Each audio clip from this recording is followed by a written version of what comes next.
Welcome back to 110 Daily on the 110 Sports Network. Josh Doring is here with me. Josh, believe it or not, we're less than 3 weeks away from the beginning of the NBA season. We're actually closer to 2 weeks away from the beginning of the NBA season. Maybe not. We're right in the middle. But like Tuesday marks the 2-week point before the NBA season begins. So we got to start talking about the NBA at some point. And when there's not a whole lot of sports to talk about last night, then it's the perfect opportunity to throw it into a segment here on 110 Daily. So that's what we're doing today. Gonna do this, some NBA preview type content over the next several weeks prior to the beginning of the NBA season. Today, it's 3 very simple questions surrounding NBA teams. The team with the most pressure, who's the team that's most intriguing, and the team that is flying under the radar for one reason or another. We'll start with most pressure, shall we? Sure. Let's do it. What do you got for me? I feel like this is a pretty obvious answer, but I'm not going to get creative or fancy with it. It's the Los Angeles Clippers. Okay.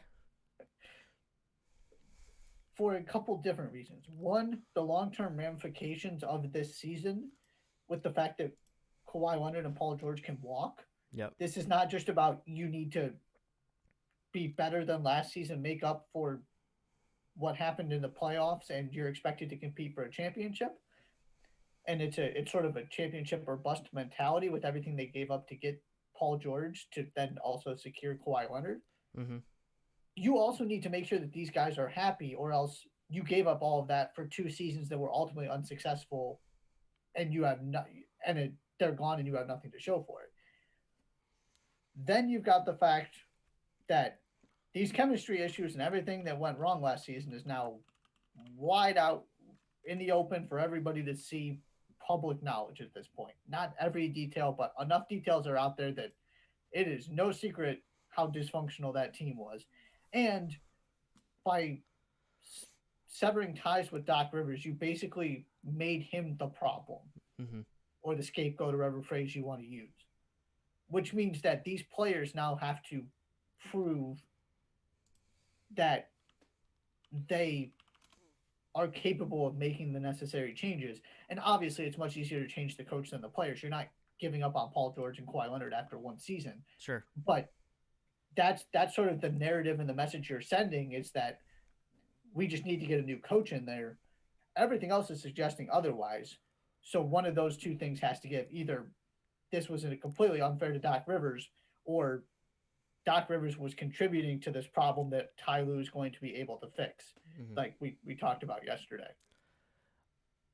I'm right there with you, and I went with a different team because I was pretty sure you were going to go with this team, and we were going to be able to talk about the Clippers.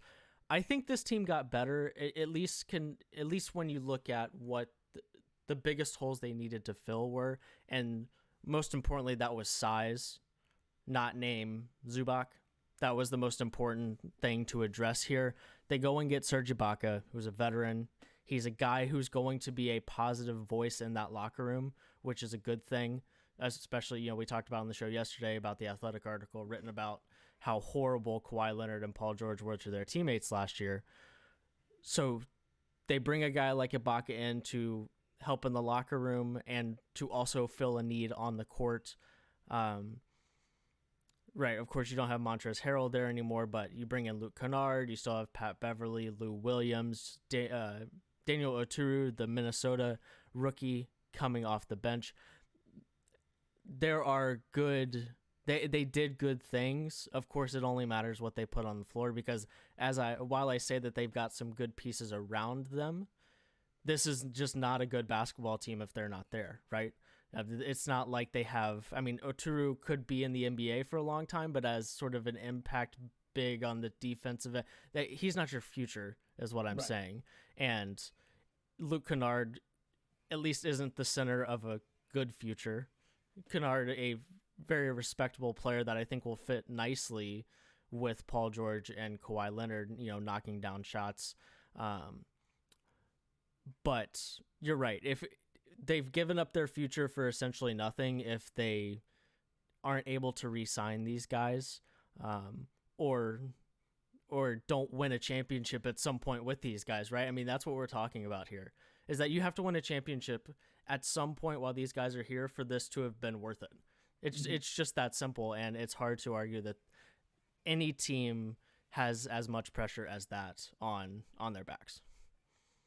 Who's your pick then? Yeah. My team is a team that right now is under pressure, but there's confidence in the organization that the thing that puts them under the most pressure will take all the pressure off of them. It's the Milwaukee Bucks, because right now Giannis has still not signed that extension, which is fine. And from everything everyone's read, and you feel like they don't make the Jrue Holiday trade if they're still iffy about him re-signing. But right now he hasn't re-signed.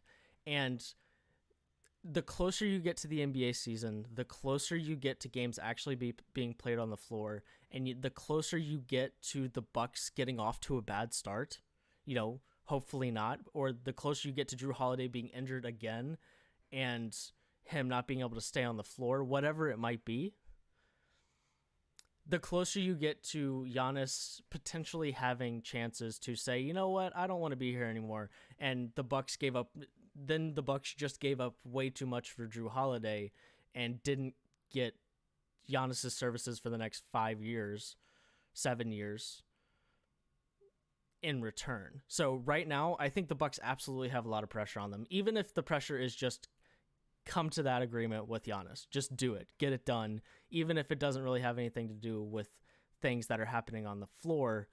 They made moves this offseason to try and keep Giannis around, and it sounds like that that people are confident he'll remain in Milwaukee, but right now that he hasn't signed on the dotted line. So I think they're under a similar pressure to the Clippers. They're in a different situation because the Clippers are still trying to sell Kawhi and PG on staying. It sounds like Giannis is at least partially sold on staying in Milwaukee, but I still think there's pressure on them to get that done, and if they don't get it done before the season starts, to get off to a good start so that you can add that to the reasons that he should stay.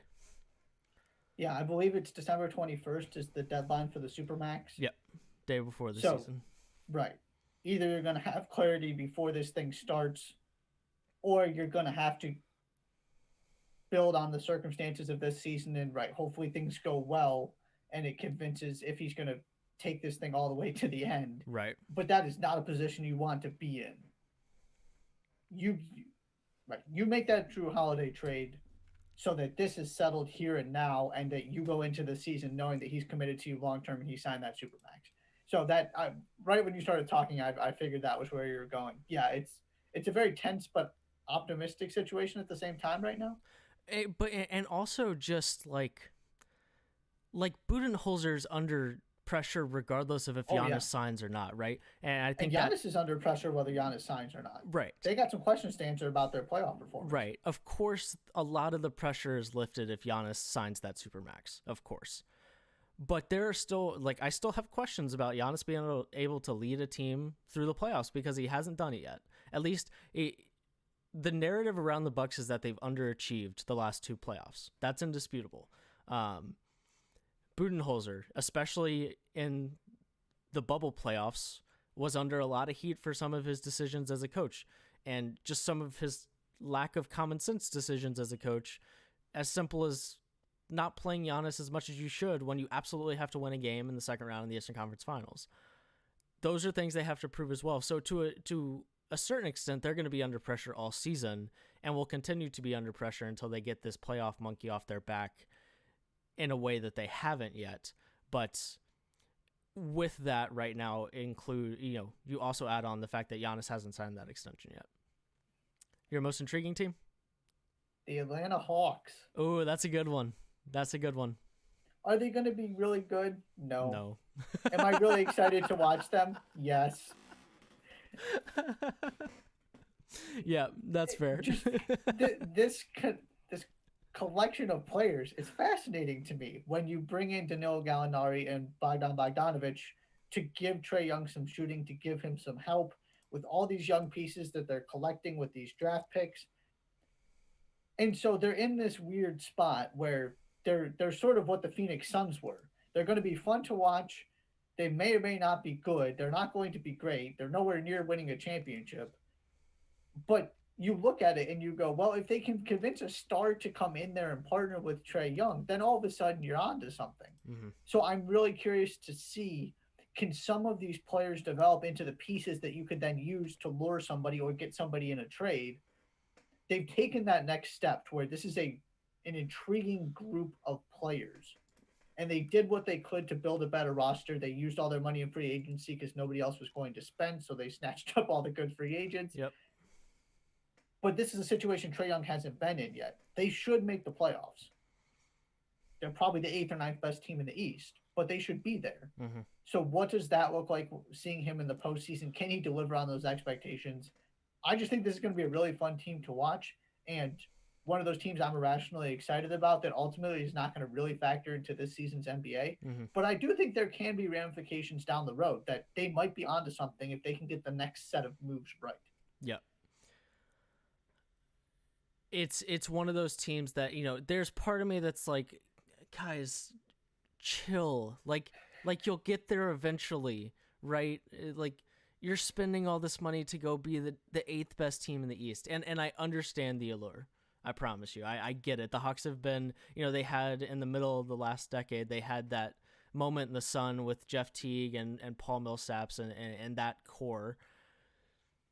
But other than that, there hasn't been a whole lot to be excited about. And now there's a lot to be excited about. Of course, Trae Young has been really good since he got to Atlanta, but everyone knows that Trae Young by himself isn't going to do anything substantial, as we've seen over the last couple of years. Right. Just having this new era of feeling like you have a chance to get to the playoffs is an exciting thing. And I get that, you might as well take the opportunity when nobody else is going to really go to battle with you to try and get these big free agents to actually go and get them. But you're right. It's an expectation that Trae Young hasn't had yet. So when he has really bad shooting nights and takes a lot of really bad shots, that just means something a little different when you're now on a team that is fighting for a playoff spot. And who's there if they do make the playoffs? Who? Playoff Rondo. You're right. I like playoff Rondo. I'm not going to sit here and tell you that I don't like playoff Rondo because I like playoff Rondo.